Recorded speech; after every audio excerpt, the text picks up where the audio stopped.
नमस्कार मित्रों, आपका स्वागत है आपके अपने इस चैनल बिग एप्पल में। और मित्रों, हमने जैसे आपको गत वीडियो में जानकारी दी थी कि आप जो है राजस्थान एग्ज़ाम मंत्रा इस यूट्यूब चैनल के किसी भी लेटेस्ट वीडियो के डिस्क्रिप्शन में जाके 6th क्लास से लेके 12th तक जो एसएसटी के जो बुक के चैप्टर वाइज जो वन लाइनर है उनको पीडीएफ की फॉर्म में डाउनलोड कर सकते हैं। तो आपने कर लिए होंगे, उनका अध्ययन भी कर रहे होंगे। और इसी क्रम में जो क्लास 8 है उसके जो राजनीतिक विज्ञान है उससे जो भी संबंधित चैप्टर हैं उनके वन लाइनर आप यहाँ पे देख रहे होंगे। और इनको थोड़ा सा पढ़ते हैं ताकि एक बार पढ़ने से, एक बार सुनने से आपकी अच्छी तैयारी होगी। बाकी चैप्टर तो आप पढ़ ही रहे होंगे, वन लाइनर भी पढ़ रहे होंगे, एमसीक्यू भी पढ़ रहे होंगे।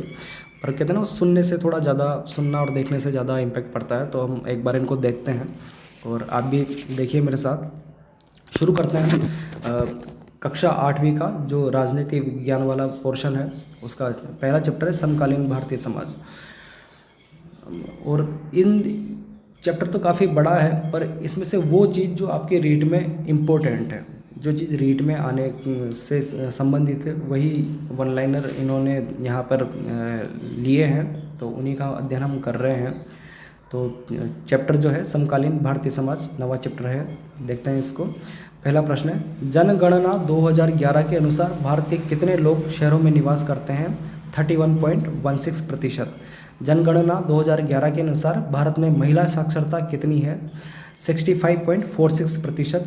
जनगणना 2011 के अनुसार भारत में पुरुष साक्षरता कितनी है? 82.14%। जनगणना 2011 के अनुसार राजस्थान में महिला साक्षरता कितनी है? 52.10%। जनगणना 2011 के अनुसार राजस्थान में पुरुष साक्षरता कितनी है? 79.02%।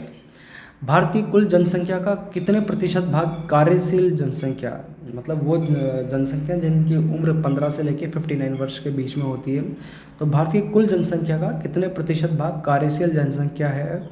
ये 60.29% है। किसी वस्तु का एक उत्पाद के रूप में रूपांतरण करना, किसी वस्तु को प्रोडक्ट के रूप में बना देना, ऐसी सेवा या क्रियाकलाप जिसका आर्थिक मूल्य हो और जिसका बाजार में व्यापार हो सकता है, क्या कहलाता है? बाजारीकरण।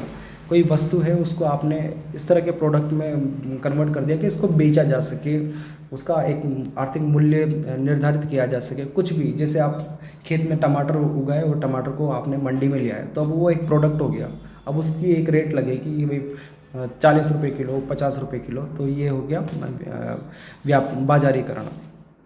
अगला चैप्टर है जो संबंधित, जो हमारे रीड से जो संबंधित है मित्रों, जो पूरे चैप्टर में से जो वन लाइनर है वही इसमें दिए गए हैं। अगला चैप्टर है सामाजिक न्याय। ऐसी धारणा जो बिना किसी बात को जाने केवल सुनी सुनाई बातों पर आधारित होती है, क्या कहलाती है? पूर्वाग्रह। अनुसूचित जाति एवं अनुसूचित जनजाति अत्याचार निवारण अधिनियम संशोधन कब हुआ? 1989 में। अवसरों में असमानता के पीछे मुख्य कारण क्या है? भेदभाव। समाज में आर्थिक असमानता का मुख्य कारण क्या है? अवसरों की असमानता। अगला चैप्टर है विकास की अवधारणा। इसमें से भी कुछ एक पॉइंट जो है इम्पोर्टेंट है। वार्षिक मानव विकास सूचकांक के आधार पर मानव विकास रिपोर्ट कौन जारी करता है? संयुक्त राष्ट्र विकास कार्यक्रम यूएनडीपी 1990 से लगातार जारी कर रही है। संयुक्त राष्ट्र विकास कार्यक्रम जो है 1990 से इस तरह के आंकड़े भेज रहा है हर देश के पास कि भाई आपका जो है मानव विकास सूचकांक इतना है। तो ये रैंकिंग मिलती है दोस्तों कि भाई इस देश का जो मानव विकास सूचकांक, यानी वहाँ के जो लोग हैं ज़्यादा मतलब अच्छी स्थिति में है, यहाँ का जो विकास सूचकांक है थोड़ा कम है, तो वहाँ के लोग कम स्थिति में है। तो सबसे बढ़िया जो सूचकांक में रैंकिंग है, फर्स्ट नंबर पे स्विट्ज़रलैंड है, यानी वहाँ का मानव विकास सूचकांक सबसे बढ़िया है, फर्स्ट रैंकिंग पे है। तो वहाँ के लोग बहुत ज़्यादा अच्छी स्थिति में हैं। तो भारत का जो रैंकिंग है 130 रैंक है मित्रों। राष्ट्रीय आय में देश की जनसंख्या का भाग देने से ज्ञात की गई आय क्या कहलाती है? राष्ट्रीय आय में जितनी भी पूरे देश की आय हुई है उसमें अगर जनसंख्या, देश की जनसंख्या का भाग दे देंगे हम, तो वो आ जाएगी प्रति व्यक्ति आय। किसी देश के नागरिकों की औसत आयु क्या कहलाती है? जीवन प्रत्याशा, जीवन के प्रति आशा। यानी किसी देश के नागरिकों की औसत आयु क्या कहलाती है? जीवन प्रत्याशा। भावी पीढ़ियों को ध्यान में रखते हुए वर्तमान पीढ़ी की आवश्यकताओं की पूर्ति हेतु प्राकृतिक संसाधनों का उपयोग क्या कहलाता है? सतत विकास। दोबारा देखना, भावी पीढ़ियों को ध्यान में रखते हुए वर्तमान पीढ़ी की आवश्यकता की पूर्ति हेतु प्राकृतिक संसाधनों का प्रयोग करना क्या कहलाता है? सतत विकास। मतलब प्राकृतिक संसाधनों का इतना ही उपयोग किया जाए कि वर्तमान पीढ़ी की भी आवश्यकताएं पूरी हो जाए और भावी पीढ़ियों के लिए भी मतलब बचा रहे, तो ये सतत विकास कहलाता है। और इसके अलावा विकास को जो है 2 प्रकार बताए हैं बुक के अंदर, समावेशी विकास और सतत विकास। समावेशी विकास वो है जो भी सभी लोगों के विकास को उसमें बताया गया है कि गरीब से लेके अमीर तबके सबका विकास हो, तो वो समावेशी विकास। और सतत विकास भावी पीढ़ियों को ध्यान में रखते हुए वर्तमान पीढ़ी की आवश्यकता को पूरी करना, यह है सतत विकास। अगला चैप्टर है, सबसे बहुत इम्पोर्टेंट चैप्टर है मित्रों, हमारा संविधान। अभी जो ऊपर चैप्टर थे वो उनसे रिलेटेड कुछ एक पॉइंट थे जो रीट में पूछे जा सकते थे, इसलिए उनमें काफ़ी कम वन लाइनर बनाए गए हैं। और ये जो है चैप्टर पूरा का पूरा आपके कोर्स में है, रीट के कोर्स में, तो इसमें काफ़ी सारे MCQ आपको मिलेंगे। हमारा संविधान देखते हैं। किसी राज्य में शासन व्यक्ति एवं उसके आपसी संबंधों को निर्देशित करने वाले नियम और कानूनों का संग्रह क्या कहलाता है? संविधान। संविधान कितने प्रकार का हो सकता है? 2 प्रकार का, लिखित और अलिखित। किस देश का संविधान अलिखित है? ब्रिटेन का। भारत का राजनीतिक भविष्य भारतीय स्वयं बनाएंगे, यह कथन किसका है? महात्मा गांधी का। राजस्थान के कितने सदस्य संविधान सभा हेतु सम्मिलित हुए? 14 सदस्य। संविधान सभा की पहली बैठक कब हुई? संविधान सभा की पहली बैठक हुई 9 दिसंबर 1946 को। इसमें सच्चिदानंद सिन्हा को संविधान सभा का अस्थायी अध्यक्ष चुना गया। संविधान सभा का स्थायी अध्यक्ष किसे चुना गया? डॉक्टर राजेंद्र प्रसाद। संविधान की प्रारूप समिति का अध्यक्ष, ड्राफ्टिंग कमेटी का सदस्य अध्यक्ष किसे चुना गया? डॉक्टर भीमराव अंबेडकर। भारतीय संविधान को तैयार होने में कितना समय लगा? 2 वर्ष 11 माह 18 दिन का। संविधान दिवस कब मनाया जाता है? 26 नवंबर को। और पहला संविधान दिवस जो है 2015 से मनाया गया है, तो 2015 से संविधान दिवस मनाना शुरू किया गया है। मूल भारतीय संविधान का विस्तार कितना है? मूल भारतीय संविधान का विस्तार कितना है या क्या क्या है इसमें एक प्रस्तावना है, 395 अनुच्छेद हैं जो 22 भागों में विभक्त हैं तथा 8 अनुसूचियां हैं। ये था मूल संविधान में। वर्तमान में भारतीय संविधान का विस्तार क्या है या कितना है? इसमें एक प्रस्तावना है, 465 अनुच्छेद हो चुके हैं, 12 अनुसूचियां हैं, 2013 तक के आंकड़े हैं ये। संविधान का सार किसे कहा जाता है? संविधान का सार या संविधान की आत्मा प्रस्तावना को कहा जाता है। मौलिक अधिकार एवं स्वतंत्र न्यायपालिका की अवधारणा किस देश से हमारे संविधान में शामिल की गई है? आपको पता है कि हमारे संविधान में अलग अलग देशों से कई चीज़ें ली गई है। तो मौलिक अधिकार और स्वतंत्र न्यायपालिका स्वतंत्र रहेगी, सरकार के अंडर नहीं रहेगी। ये अवधारणा किस देश से हमारे संविधान में शामिल की गई है? संयुक्त राज्य अमेरिका में।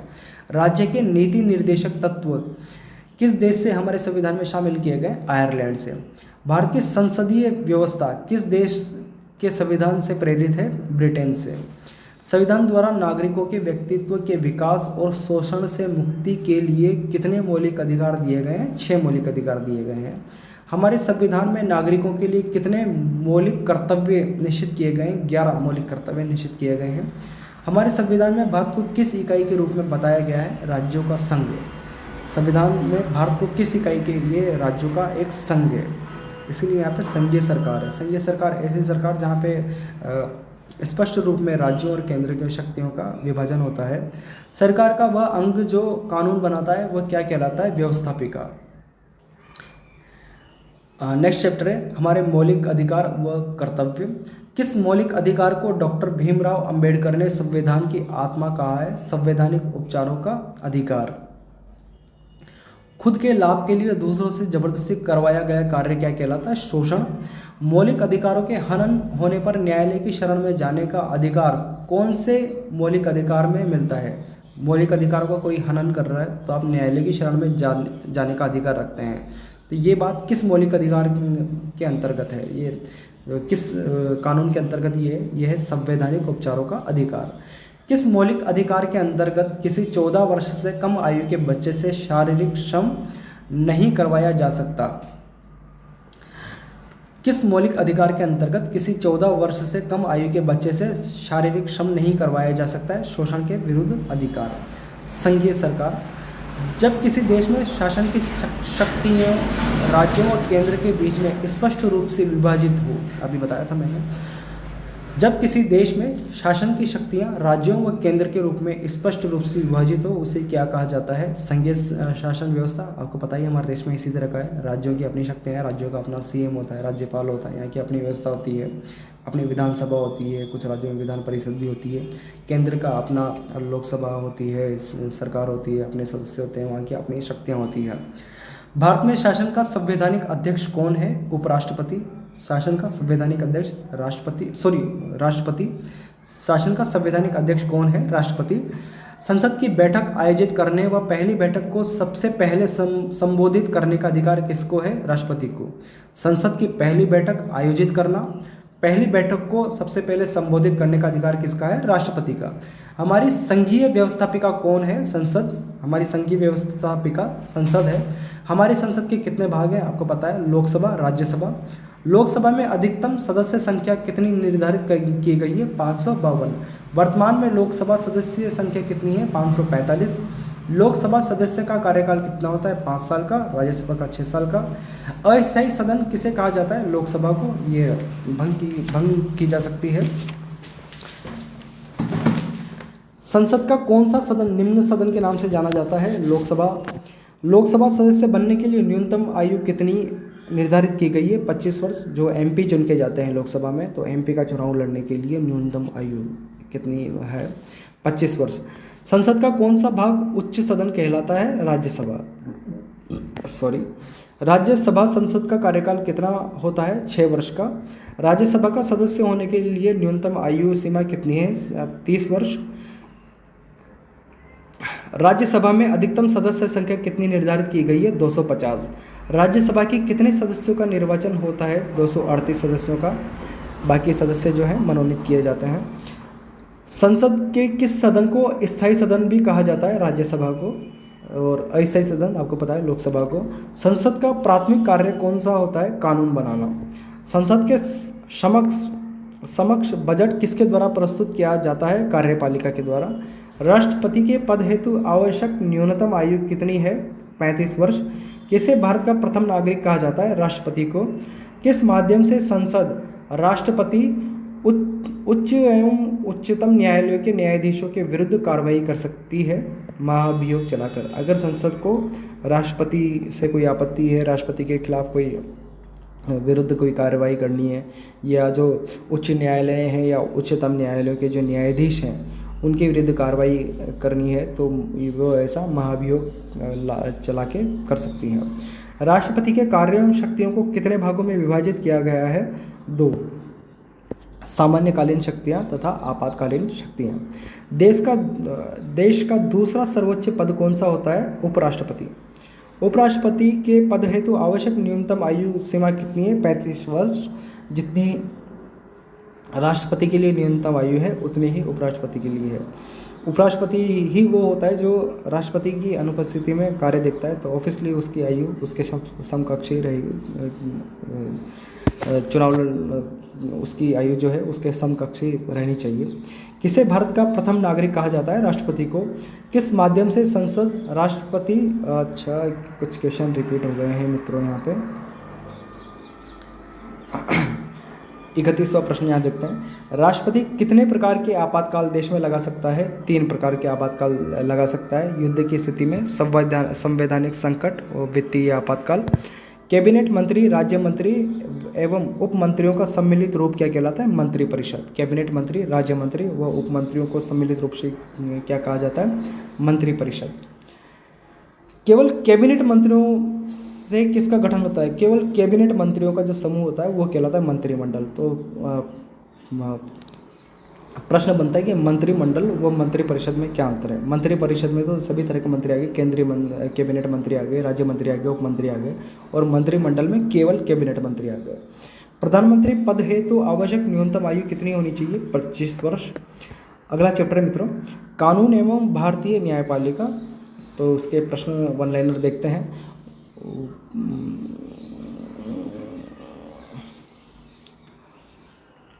मित्रों ये चैप्टर में से कुछ एक पॉइंट जो है आपके लिए इम्पोर्टेंट है, जो आपके रीट में इम्पोर्टेंट है, और इसमें से भी हम प्रश्न देखते हैं क्योंकि आपका जो मेन पेपर है उसमें ज़रूर ये चैप्टर शामिल होंगे।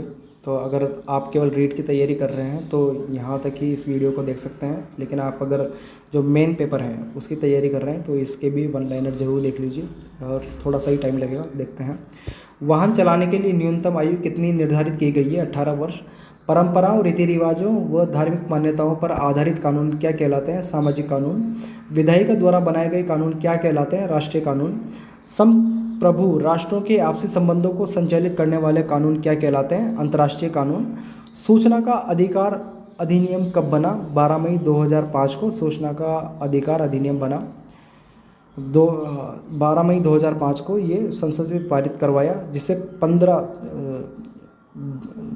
12 मई 2005 को सूचना का अधिकार अधिनियम संसद से पारित करवाया, और 15 जून 2005 को राष्ट्रपति की अनुमति मिली, और अंततः 12 अक्टूबर 2005 को यह कानून जम्मू कश्मीर को छोड़कर पूरे देश में लागू किया गया। तो सूचना का अधिकार अधिनियम कब लागू किया गया? ये 12 अक्टूबर को लागू किया गया।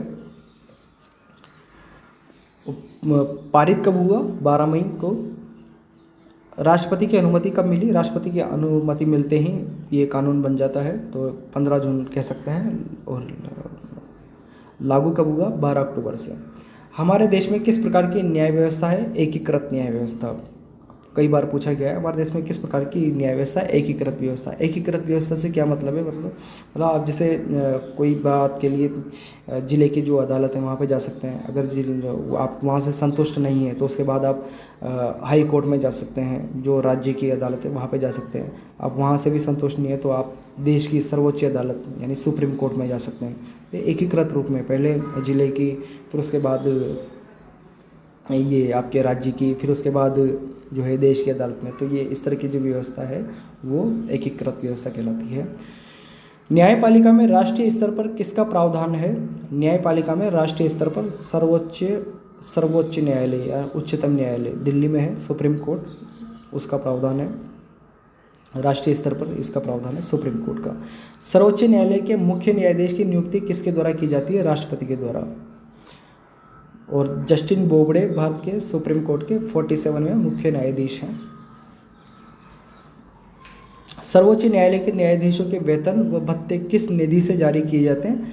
संचित निधि अनुच्छेद 266 के अनुसार। राजस्थान का उच्च न्यायालय कहाँ पर स्थित है? जोधपुर में।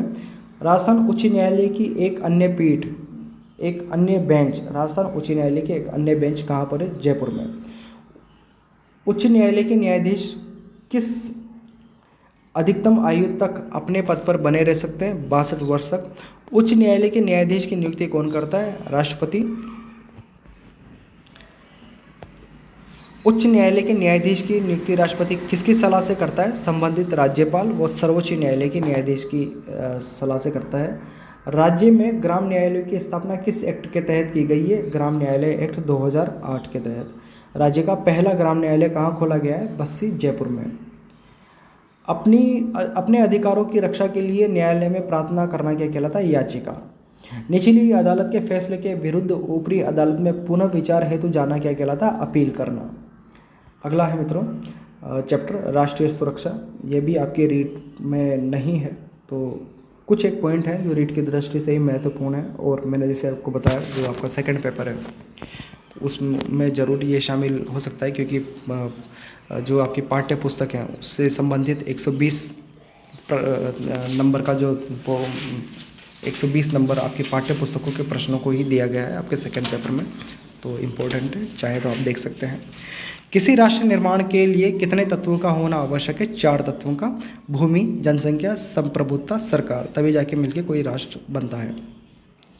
राष्ट्रीय सुरक्षा के कितने प्रकार हैं? 2, बाह्य सुरक्षा व आंतरिक सुरक्षा। भारतीय सेना के कितने अंग हैं? 3 अंग हैं, थल सेना, जल सेना, वायु सेना। भारत की तीनों सेनाओं का सर्वोच्च सेनापति कौन होता है? राष्ट्रपति होता है। प्रथम परमवीर चक्र किसे मिला था? मेजर सोमनाथ शर्मा को 1947 में। भारत की थल सीमा की लंबाई कितनी है? 15,200 किलोमीटर। थल सीमा की लंबाई 15,200 किलोमीटर। भारत की जल सीमा की लंबाई कितनी है? 7,516 किलोमीटर। युद्ध के दौरान प्रशासन एवं नागरिकों द्वारा अपने घरों एवं ऑफिस में अंधेरा करना क्या कहलाता है? ब्लैकआउट करना। मान लो युद्ध वगैरह की कोई स्थिति है तो कोई हवाई जहाज के थ्रू या जो भी जेट विमान है उनके थ्रू या फिर फाइटर प्लेन है उनके थ्रू या हेलीकॉप्टर के थ्रू कोई बम वम नहीं गिरा दे वगैरह, तो ऐसे बोला जाता है कि भाई आप अंधेरा कर लीजिए पूरी जगह पे या पूरे जगह की बिजली काट दी जाती है। तो इस तरह की चीज़ जो है ब्लैकआउट कहलाती है।